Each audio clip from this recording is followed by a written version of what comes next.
but with a message, very interesting message. So I'm talking at least, I don't know, maybe over 50 here in the US, and they sent their daughter to a college. Religious couple. Send the daughter to a college. Not the best idea, by the way, especially not out of town.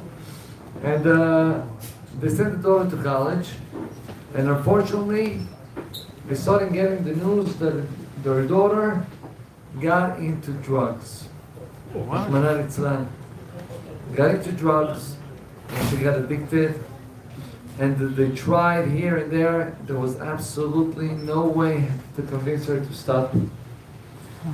My dear friends, the story ended up getting the news that she took an overdose, and she returned her neshama to Devora. The mother of this girl was broken. And after the Shiva and after the Shloshim, she couldn't stop crying. So one day, one of her daughters, says to her, Ima, I mean, of course we have the pain and everything, but at the end of the day, everybody's going to pass away in some point. So that's it. And the mother says to her, I don't cry about her death. I cry about how did she live her life. How was her life? What did she accomplish in her life? That was the pain that this mother had. Why I'm telling you this? My friends, there is a Gemara that writes about Chizkiyahu HaMelech. Chizkiyahu HaMelech was one of the greatest tzaddikim, the greatest kings of Am Yisrael. And at his time, Sancheriv, there was an empire, decided to close up Yerushalayim and to fight against Yerushalayim. He came with hundreds, 100,000, if not millions of soldiers. Chazal is saying that only by having each one of his soldiers removing one stone, they were taking down the whole wall of Yerushalayim. The amount that he had. And what happened? Says the Gemara, Chizkiyahu HaMelech came to the Beit HaMidrash. He took a sword and he stuck it in the floor of the Beit HaMidrash, and he said, whoever will not learn Torah will get stabbed by the sword.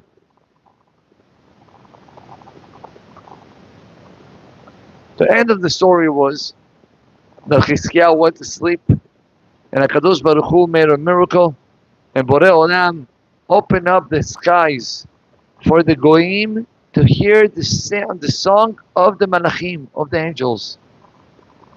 Chazal, the Navi tells us what happened. Half of the soldiers ran away, and the other half, they all died on the spot. Great story. Rabotai, let me ask you a question. Chizkiyahu comes to the Beit HaMidrash with a sword, he stick it in the floor, and he says, whoever will not learn it will get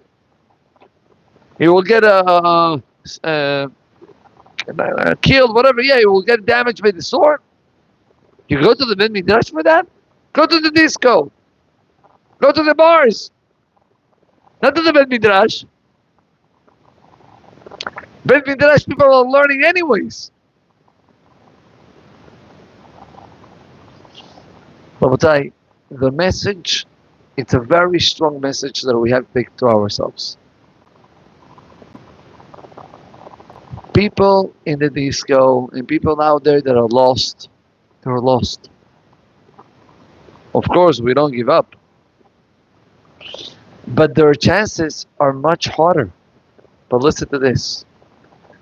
Their chances depends on the guys that are in the Beit Midrash. Their spiritual level depends on our spiritual level.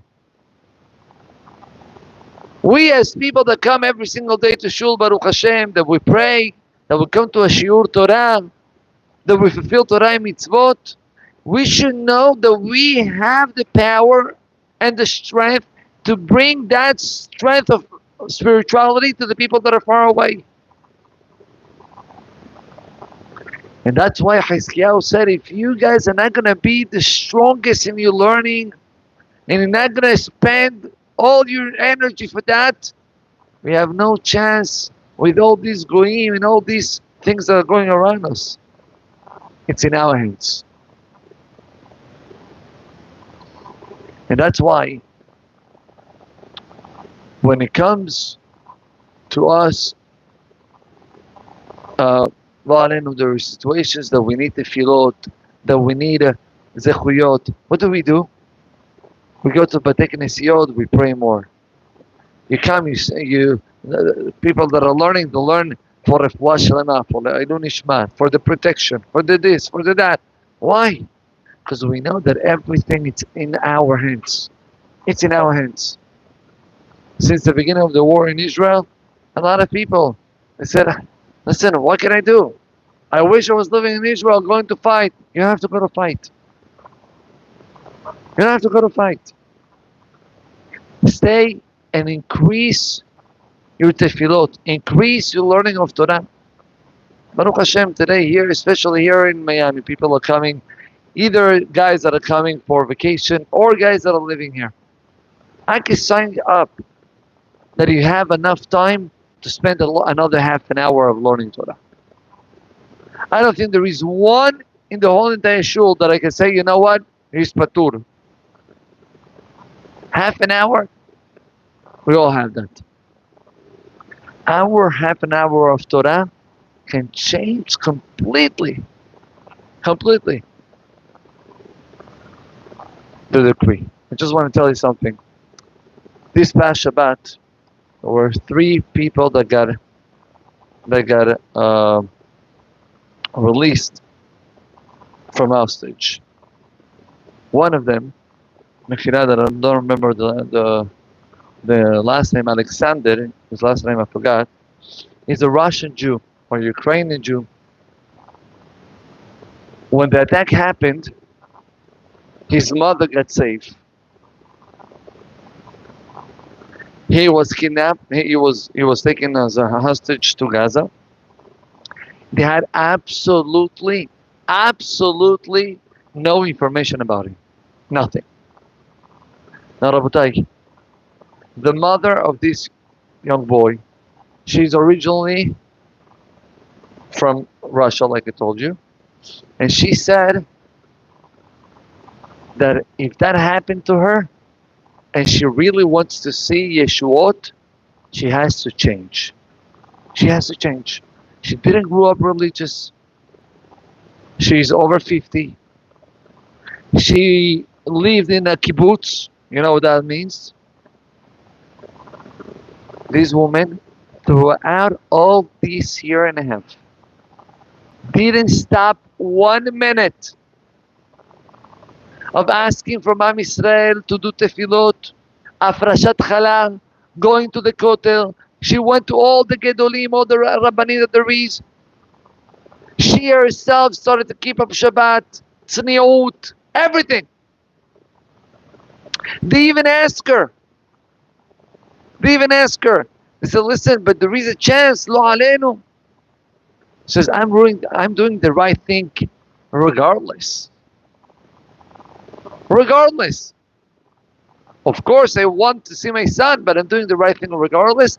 And then I'm sure that HaKadosh Baruch Hu is going to show me his love back. And that's what happened. That's what happened.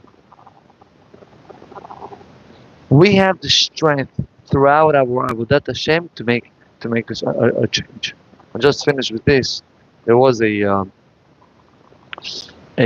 family in Israel that unfortunately one of the daughters, the oldest one, she left the derech of Torah and Mitzvot. She left the derech. Now, Rabotai, that's one of the things that the Gemara writes, there is no worse suffering that a person or one of his kids in his family goes away from the Torah mitzvot. Now worse suffering to the parents. Okay. They were broken. And they went to one of the rabbis. The rabbi said to the parents, I need you, your wife, all your kids, and more people if it's possible, every day, whenever they get to the tefillah of Ashivenu Avinu Letoratecha, say the name of your daughter. You